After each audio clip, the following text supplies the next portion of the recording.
Hello everybody, my name is Cakers and I am working off my friend's group YouTube channel called the Melon Minecarts. Now, this YouTube channel currently has nothing in it, but it does now. I am new to YouTubing. This is like my first video, so before you pass any judgment, please, try to give me a chance here. I might pleasantly surprise you, perhaps not. I don't know. But I have been told I'm okay at reading things, so I'm deciding to read Fallout Equestria. I am going to try to do the whole thing. Now, obviously, that's not going to be done anytime soon because this thing is 45 chapters. It's pretty much a book.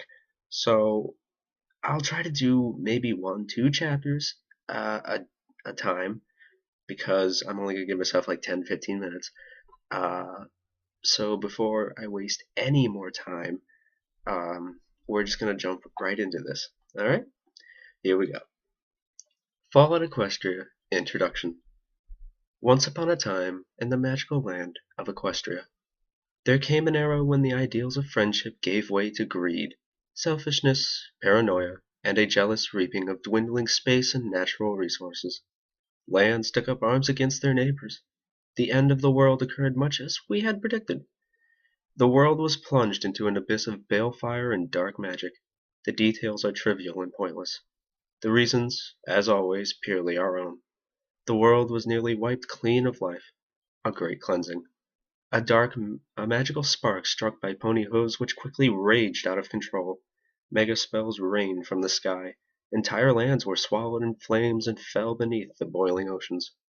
Ponykind was almost extinguished, their spirits becoming part of the ambient radiation that blanketed the lands.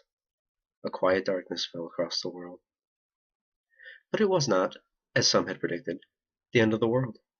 Instead, the apocalypse was simply the prologue for another bloody chapter in pony history. In these early days, thousands were spared the horrors of the Holocaust by taking refuge in enormous underground shelters known as stables.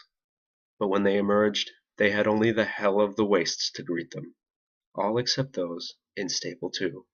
For on that fateful day, when spellfire rained from the sky, the giant steel door of Stable 2 swung closed and never reopened.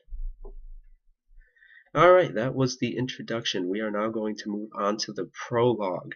I may even start into chapter 1 if we have enough time. We might have enough time, we'll see. Fallout Equestria, Prologue, of Pip-Bucks and Cutie Marks. If I'm going to tell you about the adventure of my life, explain how I got to this place with these people, and why I did what I'm going to do next, I should probably start by explaining a little bit about Pip-Bucks. What is a Pip-Buck? A Pip-Buck is a device worn on a foreleg just above the hoof, issued to every pony in a stable when they become old enough to start work.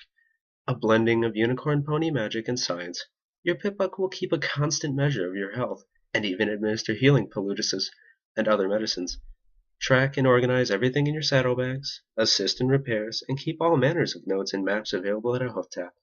Plus, it allows you to listen to the stable broadcast whenever you would like, as it can tune into any and decrypt just about any radio frequency.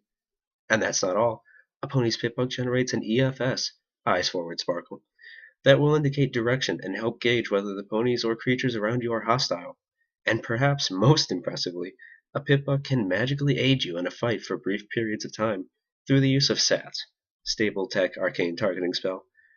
Oh, and a feature not to be forgotten, it can keep track of locations of tagged objects or people, including the wearers of other Pip-Bucks. So if a pony somehow got lost, which don't ask me how you could get lost in a stable, but it does happen on occasion, that any pony who knew the lost pony's tag could find them instantly.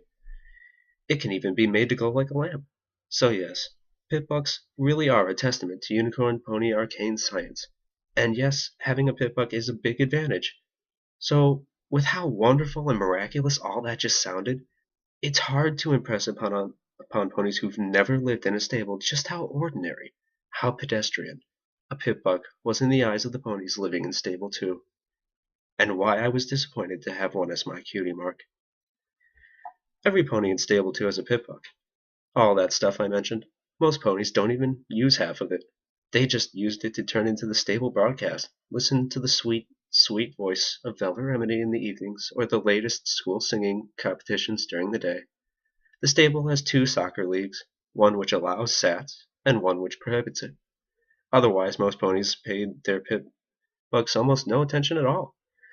The overmare issues each pony their own pit buck on the day of their cutie mark party, usually a day or two after you get your mark on your flanks, which tells every pony which makes you special, what you're destined to be good at. Once it shows, the overmare knows what work to assign you. You know your place in the stable. So no, I was not thrilled at that what made me special was something that every pony had, which was a lot like being told I wasn't special at all. Sure, getting a pit buck was my cutie mark, as my cutie mark could have meant I was destined to become an awesome pit buck repair filly or something. But in reality, it was like getting a cutie mark of a cutie mark. Didn't help that I was the last pony to get their cutie mark. Not surprising in retrospect, kind of tough to find what you're supposed to be good at when what you're supposed to be good at is something you don't get until you found what you're supposed to be good at. So I tried everything. I even tried to invent new things. As a unicorn pony myself, my innate magic allows me a level of fine manipulation that earth ponies don't enjoy. Any pony can hold a key in their teeth and open a lock, but using multiple tools in a very delicate operation, that requires precision levitation. So I decided to learn how to pick locks with a bobby pin and screwdriver, and I was even getting pretty good at it. Unfortunately, it didn't get me my cutie mark, it just got me into trouble. I even, to my humiliation, went through the Kkat's cutie mark aptitude test in the hopes that it would guide me to what made me special. But no, my cat was utterly average, with only marginally higher scores in a couple of areas, indicating that I might be suited for work as a pit buck technician or a stable loyalty inspector. Two options, I should note, that were even less impressive when you considered that it was generally expected that a unicorn pony would go into either technical or administrative work.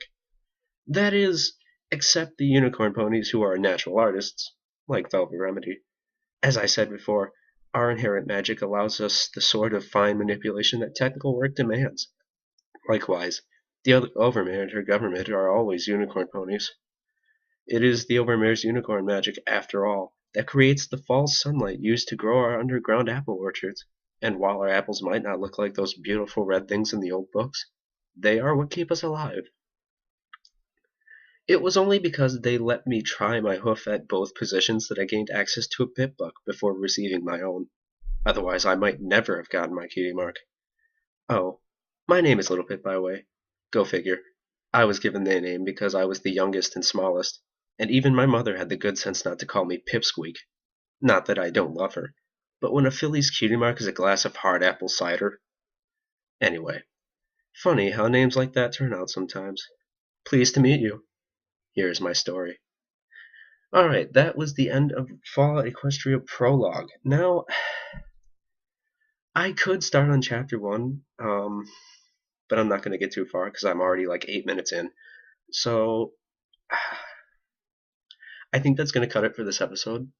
Let me know what you guys thought, and I will get back to doing these.